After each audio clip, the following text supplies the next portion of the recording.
Ghotki municipal committee के plot ते बास शख्स पारा कयल कब्ज़ो assistant commissioner Ghotki municipal encroachment अमले सां गॾिजी ख़त्म कराए प्लाट ते ग्रीन सिंध मुहिम तहत अर्बन फॉरेस्ट कायम करे छॾियो। शहर के सरसब्ज़ बनाइण जो अज़म घोटकी न्यू बस टर्मिनल भरिसां म्यूनसिपल कमेटी के सरकारी प्लाट ते कुछ महीना अॻु बास शख्स पारां कब्ज़ो कयो वियो हो, जंहिं ते कार्रवाई कंदे असिस्टेंट कमिश्नर घोटकी राना मोहसिन इम्तियाज़, मुख्तियारकार शाहिद हुसैन दायो, चीफ म्यूनसिपल ऑफिसर कमर जमा इंढड़, म्यूनसिपल कमेटी घोटकी के ताउन सां न्यू बस स्टैंड भरिसां 1 एकड़ सरकारी एराज़ीअ ते 500 वण पोखे शहरी बेले जो बुनियाद रखी छॾियो आहे। इन मौके ते असिस्टेंट कमिश्नर राना मोहसिन इम्तियाज़, चीफ म्यूनसिपल ऑफिसर कमर जमा इंढड़ मीडिया के ॿुधायो त ही प्लाट म्यूनसिपल कमेटी घोटकी जी मिल्कियत आहे, जंहिं ते डिप्टी कमिश्नर जी हिदायतुनि ते अॼु खां ग्रीन सिंध मुहिम तहत वर्काणीअ जी शुरूआत कई वई आहे, जंहिं तहत घोटकी में पहिरियों भेरो शहरी बेलो क़ाइमु कयो पियो वञे त जीअं शहर जी दाख़िली रस्तनि खे ख़ूबसूरत ऐं सरज़ब बणाए सघिजे।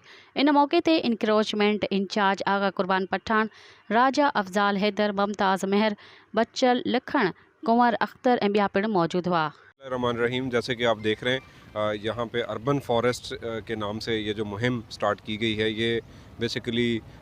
यौम आज़ादी के हवाले से थी। 14 अगस्त के हवाले से सरसब्ज़ और ग्रीन पाकिस्तान जो है उसके लिए ये मुहिम का आगाज़ हमने घोटकी में किया है। म्यूनसिपल कमेटी घोटकी की तरफ से ये एफ़र्ट की गई और ये प्लॉट भी हमारा म्यूनसिपल कमेटी घोटकी की ज़मीन हमारे पास मौजूद थी यहाँ पे रोड के साथ, तो उस पर फिर डिसाइड किया गया कि अर्बन फॉरेस्ट अभी हम इनिशियली इस पर 500 पौधे जो हैं वो इस प्लाट पे लगाएंगे ताकि ये पूरे की पूरी जो पट्टी है ये ग्रीन हो और घोटकी शहर का जो इन्वायरमेंट है वो साफ़ सुथरा, और उसमें इस अर्बन फॉरेस्ट का अब एक बड़ा अहम रोल होगा इसके माहौल को साफ़ सुथरा रखने में। तो ये एक काविश है हमारी यौम आज़ादी के हवाले से,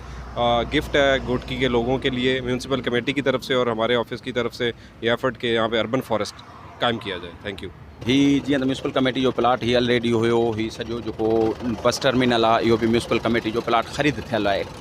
पोइ ही कुझु पीस बचियल हुयो जंहिं ते असां इहो फ़ैसिलो कयोसीं त 14 अगस्त जो ॾींहुं बि आहे, पाकिस्तान जी आज़ादी जो ॾींहुं आहे, ऐं वणकारी त ॾिसो न असांजी गर्मी, असांजो माहौल जेको चेंज थियो आहे न वणनि जी कमी जे करे बि इलाही सारी गर्मी जो आहिनि जो फैक्ट आहिनि उन में। इन करे इहो फ़ैसिलो कयोसीं पंहिंजो रेवेन्यू वारनि, डिस्ट्रिक्ट एडमिनिस्ट्रेशन ऐं म्यूनसिपल कमेटी, त हिते असां